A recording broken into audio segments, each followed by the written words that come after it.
Last night, after a few beers and video games, I decided it was time to head to bed with my wife. When I woke up this morning, my wife was basically attached to me, with wide eyes and a nervous look on her face. I asked her what was wrong, and she proceeded to tell me what happened last night. She said that around 2:50 in the morning, she was woken up to a noise that sounded like one of our cats downstairs meowing unusually loud. After giving herself a few seconds to perk up and finally pay attention, she said that the meows sounded more like a person trying to mimic a cat saying hello. After meowing for 2 or 3 minutes, a loud bang came from the door, and then a notification went off for a motion sensor at our front door. When she told me this, I checked my phone, and sure enough, there was a notification detected at 2:52 a.m. I asked her why she didn't wake me up so I could grab my gun. She said she was frozen in fear, and I didn't want it to hear me make a noise. We were out running errands while I'm typing this, but something made me uncomfortable about her story. Last night, I set the home security alarm around 9 p.m., and we didn't turn it off until we walked the dog this morning. To make things worse, we had slept with all of the animals in the room, and the door was closed. So whatever was in our house, or outside the front door, was not one of our animals. Obviously, the first thing that came to my mind was a skinwalker, but maybe I'm just being paranoid. I checked all the rooms in the house after I got up. I'm not sure what I could have done anyways. It's very odd that my wife was scared so badly by something she doesn't necessarily believe in. We bought this house brand new, so no one has lived here before. And when I'm home alone, I do feel like I'm being watched, or someone's always walking directly behind me. My wife also said that the house has given her chills since we moved in. Something is just off about it. We just got home, and I went to hang up one of my shirts in the master bedroom closet when I noticed that the board that covers the attic access has been shifted a little. When I asked my wife about it, she said she's never been up there, and the builders would have placed it back in its original place before we made the purchase. We live in a rural community on the Navajo Reservation. My aunt and her 2 brothers were home alone while my grandparents had left for the evening to attend a chapter house meeting. They were in the house, and like many people from the reservation, they didn't have electricity. It had been dark outside for an hour, and my aunt and uncles were getting ready for bed. Outside, they heard noises, as if someone was moving things around. My oldest uncle went to look out the front window and saw a figure out by the truck. This was immensely out of the ordinary because the closest neighbor was miles away. Whatever it was, opened the truck door and began to dig through personal items that my family had left in the vehicle. My aunt and uncles were frightened by the sight and knew that they should take action. They flung open the door and aimed the gun at the dark figure. The figure turned and started to walk towards them, totally unfazed by the weapon.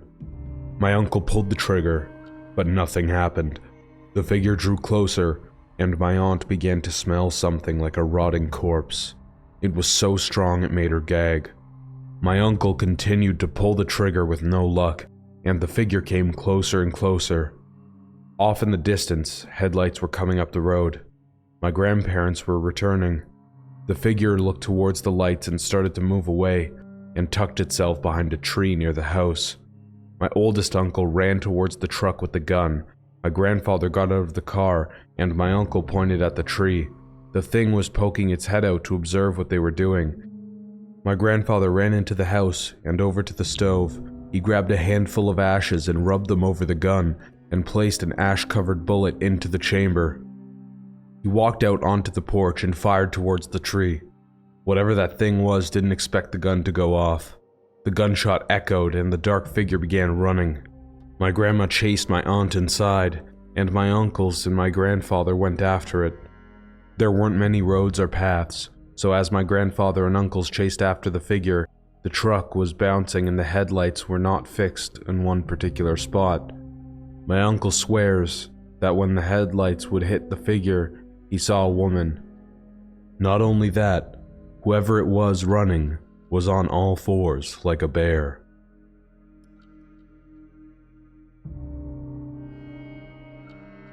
Growing up in Arizona, myths and legends are a part of life. Native traditions, mystic places, vortexes, UFO abductions, and dozens of other stories of the unknown that I always found fascinating. I grew up spending a lot of time wandering around the desert mountains, hunting, camping, etc., so I felt very at home in the wilderness. One late spring day, on one of my many hiking adventures, I wandered off trail and after several hours came upon a small group of mud adobe houses. A few people heard me coming and came out of the houses to investigate, and after apparently making the collective decision that I was not a threat, one of the elders, dressed in old-style traditional native clothing and a headdress, came over to greet me. The man spoke slowly and told me that I had wandered onto Navajo Reservation and asked me if I was lost or if I needed help. When I told him no, I was lost, but intentionally, he chuckled and invited me in to eat with his family. The next several hours were one of the greatest experiences of my life. The whole thing was like being thrown back in time. While we ate and talked, others from the surrounding houses began coming over to join us, and I got the feeling they didn't get many outside visitors. We shared stories for hours about life, family, their history in the area, and time spent in the wild. And the longer we talked, the more they opened up and the more interesting the elders' stories got. Throughout the time, there was one man who never spoke. He just sat out of the circle listening and watching me. At one point, I told them that I did what I called my walkabouts every year around September, where I would go out by myself into the wilderness for 2 to 4 weeks at a time, and this got the attention of the silent old man.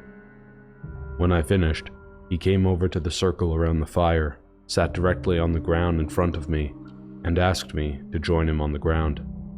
He told me that years ago he used to do the same thing, and went on to tell me about the canyon he went to. He described it as a dangerous but magic place, and that I would see the world differently if I came back. When he finished, he invited me over to his home. The house was small, and through an open door in the back room, I could see it was filled with various animal pelts, coyotes and wolves mostly. He walked over and closed that door, then picked up and handed me an old map and some written directions that seemed like he had been holding on to them for a long time, and walked away into that back room and closed the door behind him. It was late, and one of the families had invited me to stay the night, which I gladly did. The next morning, as I prepared to leave, one of the old women came over to me with something in her hands, handed me a talisman, and simply said, "Dip your bullets in the white ash at the hottest part of the fire," and then walked away. September came, and as I packed for my walkabout, I saw the talisman in a drawer, and something felt right about taking it with me. After a beautiful drive, I was very happy to find the Forest Service Road marked up on the old map. The entrance to the area was remote and overgrown, and tough to get to, even in my Jeep, and took me much longer to get to than expected, so I decided to make a camp and start the hike in the morning. After a few hours on a trail that looked like it had been forgotten, I came to a stream, and the entrance to the secret valley. It was a narrow crack in the tall cliffs, and with about 4 feet of water running gently through, but too narrow for a kayak or a canoe. I hoisted my gear over my head and began to wade sideways through the chest-deep water. The crack in the cliffs seemed to go on forever, but after almost 2 hours, I came to the place where it opened up into a small lake in an incredible valley surrounded by tall rock faces. This may have been the most remote place I had ever been, in the sense that there was no sign that people had ever been there. No trash, no bullet casings, not even the evidence of campfires. My first night there was the quietest night I had ever spent in the wild. No birds, no frogs, not even crickets. But I didn't feel like I was alone either. In the morning, after breakfast, I headed out into my first exploratory hike to explore the new home for the next couple weeks. After being stalked by a mountain lion on a hike about 10 years ago, I make a point now of bringing a pistol when I'm out. After some looking around, I found a narrow path that appeared to be a game trail that led up the side of one of the cliffs and towards what looked like caves from the canyon floor. I made my way up to them and came upon an entrance that was much larger than it appeared from below. I made some noise to alert any possible animals I was there and made my way inside. The cave was an expansive, single chamber that went back a couple 100 feet. As I walked, I inspected as much as I could see with my light, but there was no tracks of any kind in the dirt besides mine, so I decided I was alone in there and pushed onwards to the rear of the cave. As I came around the last bend in the cave and approached the end, my headlamp panned across a large pile of bones, some animal, some human, and a very odd-looking small candle sitting on a natural stone shelf. This was the first thing that has scared me in a long time. But focusing my wits, I remembered that there was no other tracks in the cave, and I figured it was all from a long time ago. I was still a little uneasy as I exited the cave, and was ready to get back to camp. As I came out into the light, about 75 feet away, there was the largest wolf I've ever seen, and it looked like it was coming down from standing on its hind legs. It dropped down onto all fours on a rock and just began staring at me, not growling, baring its teeth, just staring. I pulled out my .45 and fired 2 shots into the side of it to scare it away, but it didn't even flinch. Not only have I never seen a wolf in this part of northern Arizona, but I have never seen a wild animal that did not at least flinch at the sound of a gunshot. We both stood there staring at each other for a moment. I turned and set my backpack down to grab my binoculars and get a little closer look, but when I turned back, the wolf was gone. Back at camp, I made sure my gun was fully loaded and got my recurve bow strung just in case the wolves came back. I have seen plenty of predatory animals on my adventures. It's a part of being in the wilderness, so I wasn't too worried, just prepared myself the best I could and went over to the lake to go fishing. Within about 20 minutes, I caught 2 of the biggest brown trout I have ever caught, so I decided to stop fishing for the day and take a swim. As soon as the sun went down, all of the life in the canyon seemed to go silent again. As I put out my fire and prepared for bed, I noticed there was a small flicker of light coming from the area of the cave I had just explored earlier up the cliffside. It couldn't have been the candle I had seen. It was too old and would have not burned so bright. I decided to keep my gun close and try and get some sleep. I would investigate the cave the next day. When I woke at sunrise, there was a haze along the ground throughout the whole canyon floor, but as the sun rose it disappeared quickly, and the area came back to life. I made my breakfast, gathered my gun and bow, and headed back up towards the cave. When I reached the entrance, I saw there were still no tracks besides mine around the entrance and decided to push up the hill further. Just a little further up, I came upon the entrance to another cave, much smaller than the first one. There was a small, flat landing with a large, heavily twisted juniper tree that, to my absolute surprise, had many small objects hanging from thin, old-looking ropes tied to the branches. There were bones, but there were also old things definitely made by humans.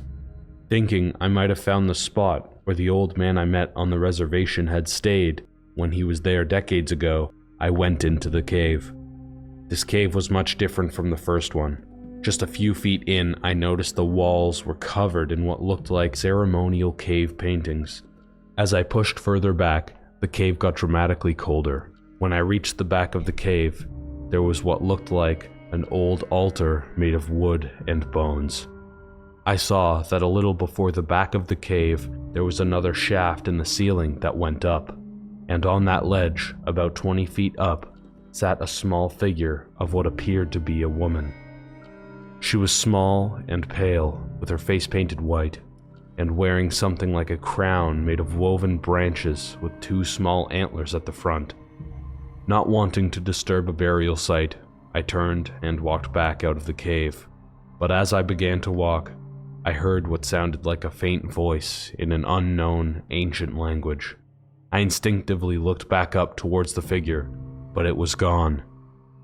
I was immediately terrified and ran from the caves as fast as I could to get out. When I saw the first light from the cave entrance, I began to sprint towards it. Just before I made it out, I looked back and there was nothing, so I slowed down. But I could still hear the faint voice, and the volume never changed. When I got outside, all the bones and artifacts hanging from the tree were gone. I noticed the large wolf at the tree line to my left, but this time it stayed standing, upright, on its hind legs. I stopped running, and again it just stood there, staring at me. I reached my campsite safely and immediately began packing up. It was too late in the day to make it out before dark. I moved my tent so its back was to the canyon wall by the crack in the cliffside. I built my fire much larger than usual and knew I wasn't going to get any sleep that night. Finally, in the last light of day, I saw the wolf slowly walking around by where the path led out of the trees, and it began to slowly walk towards me. I reached down and fumbled around in my backpack, and as I lifted it, the talisman the old woman gave me fell out onto the ground. I picked it up and put it around my neck, and immediately remembered what she had told me. Dip your bullets in the white ash. I looked around, but didn't see my backup magazines. So I grabbed my bow, pulled an arrow that was tipped with a hunting broadhead, and dipped it into the white ashes, drew, and fired. I hit the creature just in front of its right hip, and it let out a noise somewhere between a growl and a person screaming that made my blood curdle. It immediately turned and ran back into the trees, and in the flicker of the firelight I saw the small woman with the antler crown standing there waiting for it. They both retreated into the trees, and for the rest of the night I could hear the same faint voice I heard in the cave. I spent the night outside of my tent, as awake as I have ever been, and at dawn, finished packing up so I could get out of that canyon. The next spring, I had went back to the small group of houses on the Navajo reservation. I asked the group about the man who had given me the map, as I was almost desperate to talk to him about the experience I had. They told me that he had disappeared shortly after I had visited them. Strangely, when I tried to tell them what had happened to me, no one would let me tell the story. I went back to that small village on the reservation several times over the next 10 years or so until I moved to Oregon, but they never let me tell them what happened. I never went back to the canyon, and while curiosity sometimes gets the best of me, I don't think I ever will.